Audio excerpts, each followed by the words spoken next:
안녕하세요, 리틀학사입니다. 2018년 기준 고혈압 환자 1100만 명 시대. 고혈압의 원인이 무엇이고 어떤 질병인지, 약 없이 치료할 수 있는 방법과 영양소는 무엇이 있는지 지금부터 알려드리도록 하겠습니다. 고혈압이란 쉽게 말하면 어떤 걸까요? 우리는 깨끗한 피를 심장에서 쥐었다 풀었다 하면서 우리 몸 구석구석 피를 보냅니다. 이렇게 피를 보낼 때 혈관이 탄력이 있고 혈관벽도 깨끗하면 아주 자연스럽게 흘러갑니다. 그런데 질환, 노화, 생활습관으로 인해 혈관벽에 뭐가 자꾸 끼게 되고 두꺼워지고 피까지 걸쭉해진다면 심장에서는 더 강한 펌프질을 해야 합니다. 이 펌프질을 세게 하다 보면 혈관벽에서는 이 받는 압이 당연히 더 올라갈 수밖에 없겠죠. 우리의 혈관에서 특히 압을 가장 많이 받는 이 동맥이라는 혈관은 매우 탄력성이 있고 튼튼하기 때문에 일정 압력에 잘 견디게 됩니다. 그렇지만 좁아진 혈관이 많아지고 몇십 년간 혈압이 지속적으로 올라가 있다면 어느 순간 이 압에 견디지 못하고 혈관은 팡 터지게 될 수 있고 어느 순간 꽝 막힐 수도 있습니다.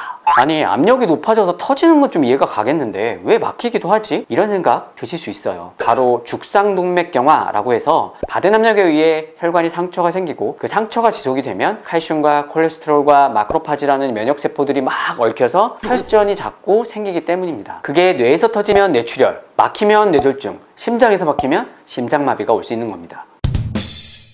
중년이 되면 당연히 생기는 것처럼 되어버린 고혈압. 고혈압은 분명치 않은 원인들로 생기는 본태성 고혈압이라는 게 90%인데요. 원인을 꼭 모른다? 아니죠.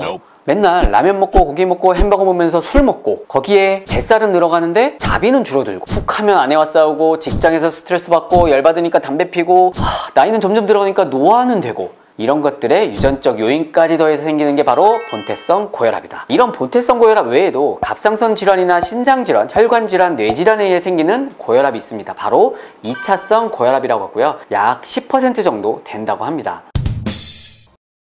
우선 혈압의 정상 수치는 일반적으로 120에서 80으로 보고 있습니다. 120은 뭐고 80은 뭐냐? 심장이 동맥으로 피를 보낼 때 수축하고 이완하겠죠. 아까 펌프질을 예로 들었는데 120은 쥐어 짤 때이고 80은 풀었을 때입니다.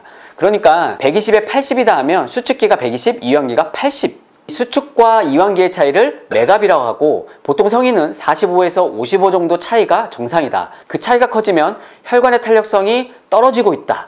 만약 이 차이가 60 이상이 되면 꼭 병원에서 체크하셔야겠습니다. 정상혈압과 고혈압 수치는 어떨까요? 표로 정리해 드렸는데 보통은 고혈압은 140에 90 이상을 말하고 둘 중에 하나만 넘어도 고혈압입니다. 앞뒤 수치가 다 높으신 분들이 일반적인데 수축기 혈압, 즉 앞에만 높으신 분들이 있어요. 60세 이상에서 주로 생기게 되고요. 대부분 혈관의 탄력성이 떨어져서 맥압의 차이가 생기게 됩니다. 예후도 사실 좋지가 않습니다. 뒤에만 높은, 즉 이완기 혈압만 높으신 분들 있죠. 보통 비만하고 젊은 사람에게 잘 생기는 것으로 알려져 있고 예후는 좋은데 대부분 젊다고 잘 관리를 안 하니까 둘 다 높은 진성고혈압 쪽으로 잘 간다고 합니다. 이런 고혈압의 문제, 대부분 증상이 거의 없다는 겁니다. 나타나도 대부분 피로나 두통, 어지러움증 같은 가벼운 증상만 나타나니까 당장 병원에 가서 약을 먹어야 한다 이런 위기의식이 없다는 거죠. 그냥 참을만 하다는 거예요. 그래서 혈압이 높은 것을 알면서도 약 잘 안 챙겨 먹고 관리 안 하는 경우가 많이들 생기는 겁니다. 자, 그렇게 수년에서 수십 년까지 방치를 하게 되면 고혈압의 합병증으로 뇌졸중, 동맥경화, 뇌출혈, 심근경색 바로 가실 수가 있어요. 위로. 그러니까 꼭 제발 적절한 관리와 병원 치료는 반드시 하셔야 합니다. 특히나 고혈압 조절이 안 되는 중증분들은 반드시 약 조절이 필요하고요. 다만 고혈압 경계에 있거나 예방 차원으로 영양소를 찾고 계시거나 약물의 사용과 용량을 줄여보고자 하시는 분들이 있다면 이 보조적 영양성분의 도움을 받을 수도 있습니다. 먼저 2017년 미국의 ACC, 즉 American College Cardiology, 여기서 나온 고혈압 가이드라인부터 보겠습니다. 확실한 근거들이 있는 치료 가이드라인인데요. 첫 번째는 체중 감량입니다. 1kg당 혈압 1 정도를 떨어뜨린다고 했으니까요. 그만큼 체중 감량은 혈압 조절에 필수다. 두 번째는 식단입니다. 보통 채식주의자가 비채식주의자보다 혈압이 낮고 심혈관계 질환의 발생이 낮다고 알려져 있어요. 여러 논문에서도 다 있어서 굳이 제가 레퍼런스까지는 안 붙이겠습니다. 공감하실 거예요. 그 중에서 지중해 식당도 올리브유가 포함되어 있고 혈당이나 콜레스테롤을 낮추는 데 도움이 된다고 해서 고혈압 환자에게 좋은 식당이다 이렇게 알려져 있는데 여기에서는 대시 식단이라고 이야기하고 있어요. 이게 뭐야 그때? 야, 혈압약과 마찬가지로 무려 10일 정도를 떨어뜨린대요. 대시 식단이라는 것은 먹는 칼로리를 먼저 정하게 되고 거기에 따라 하루 먹는 여러 가지 종류의 식단의 양을 정해준 겁니다. 여기 보건복지부 홈페이지에 들어가시면 3번 PDF 파일을 받으시면 됩니다. 거기에 식단들이나 식단표까지 다 자세히 되어 있으니까 참고해서 드셔보시면 좋겠고요. 링크는 따로 걸어드리도록 하겠습니다. 세 번째로는 저염식입니다. 나트륨은 좀 논란이 있죠. 다만 나트륨에 대한 반응은 유전적으로 나트륨에 대한 민감하신 분들만 주로 혈압을 올린다, 이렇게 보시면 되고요. 그렇지 않은 분들은 나트륨을 많이 먹어도 혈압에 영향은 거의 없다. 더 중요한 건 네 번째로 칼륨 섭취입니다. 나트륨을 낮추는데도 칼륨이 매우 필요해요. 칼륨이 풍부한 식단으로 하루 3,500에서 5,000mg 정도를 먹게 되면 혈압이 한 4에서 5 정도 낮춘다고 되어 있습니다. 자, 다섯 번째는 운동이죠. 운동의 종류에 유산소부터 여러 가지가 되어 있는데 어쨌든 운동은 반드시 필요하다. 마지막으로 술을 줄이는 거죠. 근데 어떤 분들은 야, 누가 그거 몰라도 못하냐? 그냥 한두 가지 먹기만 하면 싹 내려가는 거, 이런 거 좀 알려줘, 이렇게도 하시겠지만 급할수록 돌아가라, 그 말이 정답입니다. 자, 지금까지 재미없는 얘기 들어주셔서 감사합니다. 끝날 것 같죠? 이제부터는 이 고혈압에 도움이 되는 영양제에 대해서 좀 더 구체적으로 풀어드리도록 하겠습니다. 첫 번째로 ACC에서 먹으라고 언급한 바로 칼륨입니다. 아까 제가 중요하다고 했죠. 포타슘이라고도 하는데요. 실제 나트륨만 제한한 경우 대부분의 사람들에게서 혈압 조절이 잘 이루어지지 않았다. 그런데 칼륨과 섭취를 동시에 하니까 많이 좋아지더라. 일부 연구에서는 이 칼륨 3,500ml 정도를 보충을 해주니까 수축기가 약 12, 확장기가 약 16 정도가 감소된다. 또 다른 이중맹금 연구에서 수축기가 160, 이완기가 95 이상의 약물을 복용하는 환자 18명에게 4주간 약 염화칼륨 2.5g 또는 위약을 투여했더니 칼륨을 복용한 그룹에서 수축기가 12, 확장기가 7 정도가 떨어진 결과가 나왔다고 합니다. 칼륨은 채소나 과일에 풍부합니다. 브로콜리, 토마토, 콩, 바나나, 고구마, 사과, 이런 자연식품에 거의 칼륨과 나트륨의 비율이 50에서 100대 1 정도라고 하니까요. 당근은 90대 1, 바나나 440대 1, 오렌지 260대 1, 자, 완두콩 158대 1? 이 정도 된다고 해요. 반면에 이 가공식품에서는 칼륨과 나트륨 비율이 약 1대 5로 훨씬 나트륨이 높습니다. 가공 섭취가 많아지고 야채와 과일 섭취가 줄어드는 현대의 음식 문화 자체가 나트륨을 과다 섭취도 문제지만 칼륨의 부족도 문제가 될 수 있다. 바로 이겁니다. 다만 자연식이라고 하더라도 신장 기능에 문제가 있는 경우는 고칼륨 혈증이 유발될 수 있으니까 주의하셔라. 두 번째, 마그네슘입니다. 너무나 많은 얘기를 했죠. 마그네슘은 스트레스를 완화시켜줘서 교감신경을 조절하고 혈관을 확장하고 이완하는 데 효과가 있습니다. 마그네슘은 그동안 제가 쭉 많이 해드렸으니까 한번 보시면 되고요. 마그네슘이 많은 음식, 바나나, 아보카도, 아몬드, 시금치, 다크초콜릿까지. 세 번째, 칼슘입니다. 낮은 칼슘의 섭취는 고혈압 유발과도 연관성이 있다, 이런 연구 결과가 있어요. 연구에 의하면 1.5g의 탄산칼슘을 나트륨에 민감한 고혈압 환자가 복용 시 혈압 감소에 효과가 있었고, 소금 섭취와 상관없는 고혈압 환자는 즉 나트륨을 많이 섭취하든 말든 혈압이 올라가지 않는 분들이 있습니다. 이런 분들에게는 효과가 없었다고 합니다.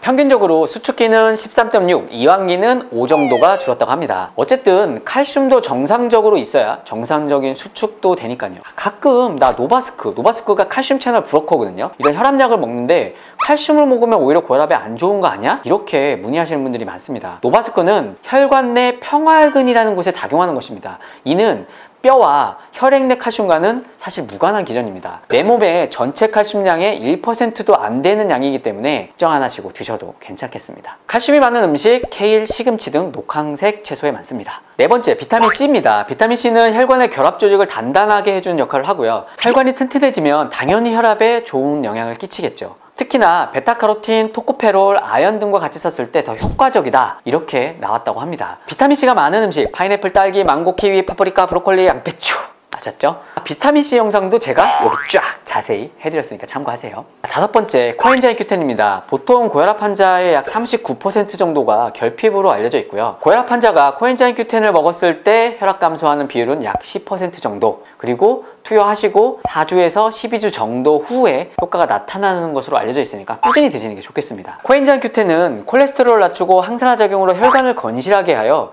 혈류 저항이 약하게 되니까 혈압을 낮추는 게 아닐까 분석하고 있습니다. 그래서 코엔자임은 건강기능식품에서도 높은 혈압 감소에 도움이라고 기능성 인정을 받았습니다. 자, 여섯 번째, 엽산과 피리독신, 즉 비타민 B군입니다. 실험에 따르면 1kg당 5mg의 비타민 B6를 4주간 투여한 시험에서 수축기와 이항기혈압이 각각 10 이상을 감소하는 결과를 보였다. 또 다른 연구에서는 비타민 B6를 4주간 20명에게 투여를 했더니 수축기혈압이 167에서 153으로 이완기혈압이 108에서 98까지 떨어뜨렸고 에피네프린이라는 교감신경 전달물질도 떨어뜨려줬다. 이러한 엽산과 비타민 B6는 도파민이나 에피네프린 같은 신경 전달물질을 만드는 보조인자면서 죽상동맥경화를 일으키는 대표적인 물질 바로 호모시스테인을 낮추는 데 필요한 영양소입니다. 미국 심장학회인 AHA에서도 엽산이나 비타민 B군에 대한 보시는 것처럼 이런 이야기가 또 있습니다. 어렵게 생각하지 마시고 비타민 B군 복합제를 드셔라. 7번째, 비타민 D입니다. 비타민 D를 복용하면 고혈압약 효과를 상승시킨다, 이런 연구 결과가 있습니다. 미국 하버드의대에서 2010년에 발표한 건데요. 혈압약을 복용하고 있는 고혈압 환자 중에서 비타민 D의 혈중 농도가 높은 사람은 혈중 농도가 낮은 사람에 비해 평균 혈압이 33%가 더 낮았다고 하고, 정상인을 대상으로 한 실험에서도 비타민 D 혈중 농도가 낮은 사람은 고혈압 발생 위험률이 약 2.67배 정도 높았다고 하니까 비타민 D 섭취가 중요하겠습니다. 사실 비타민 D 섭취는 음식으로는 조금 불가능하고요. 햇빛을 많이 쬐거나 제품으로 된 D3 형태 콜레카시페롤을 드셔야 합니다. 제가 비타민 D에 대해서는 자세히 여기 또 쭉 여기 참고해 보시면 되겠습니다. 8번째, 오메가3입니다. 60건 이상의 이중맹검 연구에서 혈압을 낮추는데 효과가 있다라고 알려져 있고요. 정상적인 분들은 혈압을 떨어뜨려 주지는 않습니다. 이미 심혈관계질에 대한 수많은 연구들이 있으니까요. 길게 설명드리지 않겠습니다. 고혈압이면 오메가3 먹어라. 그 중에서 오메가3는 원료사, 산패도, 순도 이런 거 보시면서 유명한 제품으로 안전하게 드셔라. 9번째, 아르기닌입니다. NO라는 것을 생성해서 아르기닌은 혈관을 이완시키고 피의 흐름을 증가시키고 신장의 기능을 향상시킨다고 합니다. 1998년 이그나로 박사는 이 NO에 대한 연구로 노벨상을 받게 됩니다. 보통 사람들은 다 괜찮은데 이 고혈압 환자 같은 경우는 NO 형성이 잘 안 된다고 하죠. 혈압약이랑 같이 2g 정도를 먹게 되니까 혈압 조절이 훨씬 더 잘 되었다라는 연구 결과들도 있습니다. 흥미로운 것은 노인성 고혈압 환자분들에게는 사실 큰 효과는 없었고 고혈압을 가진 젊은 사람들한테 효과가 더 있었다. 지금까지 말한 것 외에도 헤스페린이나 퀘르세틴 같은 식물성 플라보노이드도 도움이 된다는 결과들도 있었고요. 음식으로는 마늘, 양파즙, 대두콩, 특히 채식 중에 샐러리가 좋다, 이런 내용이 많이 있더라고요. 모든 것이 사실 중증도 고혈압 환자의 치료약을 완전히 대체할 수 있다, 이렇게 볼 수는 없고요. 약의 조절에 도움이 되거나 경증에 또 애매한 수치일 때 시도는 해볼 만할 것 같습니다. 하나의 보조적 수단이다. 자, 총정리하겠습니다. 첫 번째, 체중 감량해라. 두 번째, 샐러리, 마늘, 양파 섭취를 늘려라. 세 번째, 지중해 식단이나 대시 식단을 공부해서 꼭 실천해라. 네 번째, 시간 없다 하지 말고 운동을 주 3회 꼭 실천해라. 다섯 번째, 고혈압에 좋은 영양소를 꼭 챙겨라. 첫 번째, 칼륨입니다. 음식으로 하루 약 3000에서 5000ml를 섭취하면 좋고요. 두 번째, 마그네슘은 하루 300에서 400ml 정도를 섭취하면 심장이완에 도움이 될 수 있다. 세 번째, 칼슘은 마그네슘과 함께 쓰면 훨씬 더 좋고요. 심장박동에 도움이 될 수 있다. 네 번째, 비타민C. 비타민C는 혈관 조직을 탄탄하게 하고 콜레스테롤의 산화 방지에도 도움이 되면서 1000ml 전후가 기본이지만 메가도스 하시는 분들은 6g까지도 섭취할 수 있고 그거는 개인의 판단에 맡기겠다. 다섯 번째, 코엔자임 Q10 100ml에서 200ml 섭취를 하고 4주에서 12주 후에 효과가 나타날 수 있다. 여섯 번째, 고용량 비타민 B군 섭취입니다. 스트레스 감소와 신경계에도 연관이 있고요. 일곱 번째, 오메가3 하루 1g에서 3g 정도를 섭취하시면 되겠습니다. 여덟 번째, 아르기닌은 하루 2000ml에서 6000ml까지 섭취하실 수 있고, 아홉 번째, 비타민 D는 하루 2000에서 5000IU를 섭취하면 되겠습니다. 야, 그거 다 어떻게 챙겨 먹어? 이렇게 또 욕하시는 분들 분명 지금 있을 겁니다. 제품들 잘 찾아보면 복합되어 있는 거 많이 되어 있어요. 이 같은 미네랄 복합제, 비타민 D 3000IU 들어있고요. 칼슘, 마그네슘, 칼륨까지 들어가 있습니다. 아연도 들어가 있고요. 지금 이 제품은 비타민 B군이 50ml씩 들어가 있고요. 코엔자임 100ml 들어가 있고 비타민C 100ml 들어가 있습니다. 아르기닌은 아르기닌 5g짜리도 있고 2g짜리도 있으니까 하나 섭취하시면 되고, 거기에 오메가3 추가하시면 보통 3, 4제품에 지금의 모든 것을 한 번에 조합해서 드실 수 있겠습니다. 오늘은 고혈압에 대해서 알아봤습니다. 영양소만 잘 챙겨 먹는다고 다 해결된다? 이렇게 생각하시면 땡! 영양소보다 더 중요한 게 바로 생활습관입니다. 채식 위주의 저염식, 일주일에 최소 3번 이상의 유산소 운동, 웨이트 다 좋고요. 술, 카페인, 담배 끊기, 건강한 생활 습관이 바탕이 되어야 됩니다. 아시겠죠? 이거 자꾸 너무 당연한 말만 해 그냥 넘기시는 분들도 있겠지만 그 기본이 지켜져야 고혈압은 나와 상관없는 병이 되겠습니다. 오늘 함께 해주셔서 감사하고요. 다음 시간에 또 뵙겠습니다.